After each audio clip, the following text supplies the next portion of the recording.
Alright, here's the former Rouse Company headquarters, and as you can see, it's soon to become a Whole Foods market, which I've been very long anticipating for Whole Foods to be near our area.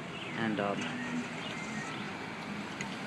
now, because of financial issues, there's been lots of delays, and they're only leasing the building, but really hope the elevators that we get to see after it's finished will be good.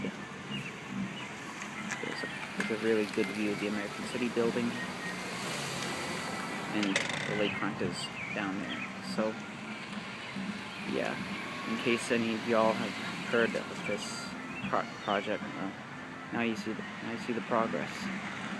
And they've run into a lot of financial issues over the past months that they've been building it, but I just hope this really turns out good. And though I, of course, wish I could have filmed the elevators here before it became a Whole Foods, but it's a little too bad, but they probably were restricted either way. Alright. Here's a look at. There's another look there, and you can see once they open the market, they're installing a traffic light, which will be, so there's the timer and stuff. So yeah, that's it.